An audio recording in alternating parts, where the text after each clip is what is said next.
If you have a Google slideshow and you'd like to be able to present it to your students while you write over it or annotate it, Notability can be used for that. So I'm going to open the Notability app and I'm going to go back to the home page, and I'm going to use the import button up in the top right corner of the screen. The import button is that square with a down arrow in it. And of course I'm going to choose Google Drive. Once in Google Drive, ideally you would know where your slideshow is, because there's no search feature once you get to Google Drive. So you can see I have a social distancing slideshow.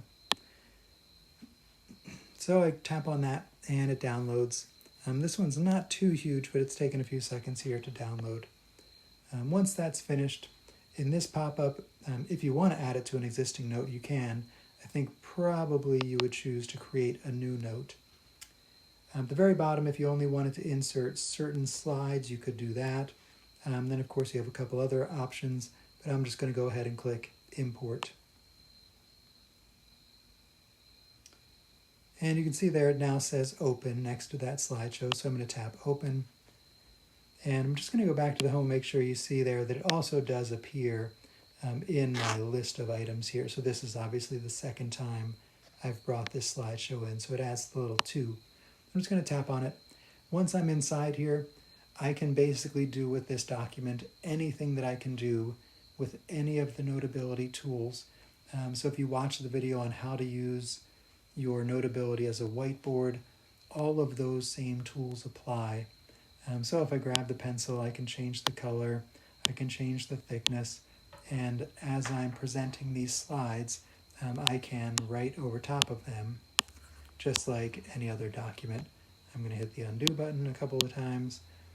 And this slideshow, you can tell just by looking at the shape of the slides, it's meant to be presented in landscape. So I'm going to switch to landscape by rotating my iPad. And then you can also see at the very bottom, I'm seeing the beginning of slide 2.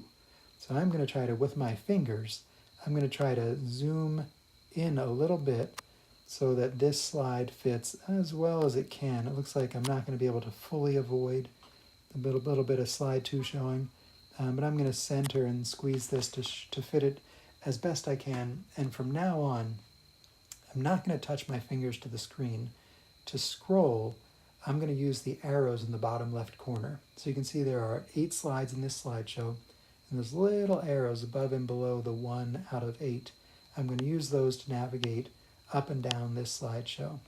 And if I can, on each slide, I might zoom in and out a bit, or I might just not worry about it and say, hey, you guys can see the top of the next slide there, we'll all be fine. The main idea is that using these arrows is nice because you don't have to kind of scroll and then figure out where to stop every time. Those arrows just make that, they take your kind of scrolling and guessing out of the equation. And that way you can go ahead and use whatever pen or pencil you want. I'm going to shrink that down a bit. Same thing that if you didn't watch the other video, I'll just show you one thing that's kind of nice about annotating a slideshow in Notability, and that is that I can draw shapes, and if I get just close enough to drawing the shape perfectly, Notability will take over and fix it for me. So I'm on the pencil tool. Let's say I want to underline the word transmission so that we can talk a bit about that. If I draw a line that's not perfect, I can hold the line down, and you saw that Notability made that line perfect. So I'll do it, I'll exaggerate a bit more. I'm going to talk about flatten the curve, so I'm going to underline flatten the curve, but I'm holding the pencil instead of lifting off the screen. I hold the pencil down for a few seconds and it straightens that line. The other thing it'll do, if you want it to, if I draw another line, is not only will it make it straight, but I can also rotate it if for some reason I wanted to do that. Same thing works with other shapes. So if I wanted to draw an oval around flattening the curve, again, I'm holding, and whoa, I thought it was a parallelogram. Let me try an oval again. There we go. So it'll draw the oval, and then you see the little squares. I can change the shape of that oval or change the size of it. That also works if I hold down, let's try a box this time. If I hold down, I can also make it bigger or smaller. All this again is, the key is you can't let go.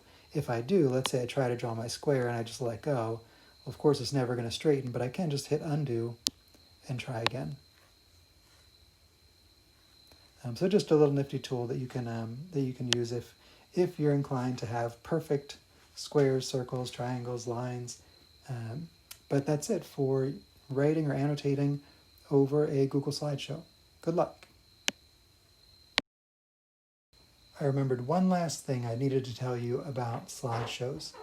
All of these notations are saved inside this note. So if I go back out, this social distancing slideshow 2, anytime I go back into that note, it keeps all of my annotations. That is important if you are teaching multiple classes in one day. So if you want to start with a fresh slideshow every time you have a new class come in, if you teach 6 blocks throughout the day, you're going to want to duplicate that blank slideshow before you write on it, or you're going to just need to import a new one every time you have a new class. So if I wanted to duplicate this, and now of course I can't do it now because I've already drawn on it, but before I drew on it, I could have held down on the social distancing slideshow, and you see this little menu pops up, and I can pick duplicate. If I do that a few more times, hold down on it, wait till the menu pops up, press duplicate. If I did this as soon as I imported it, I could make my 6 versions and be ready to go for each block without re-importing. So just a slightly quicker way to do that.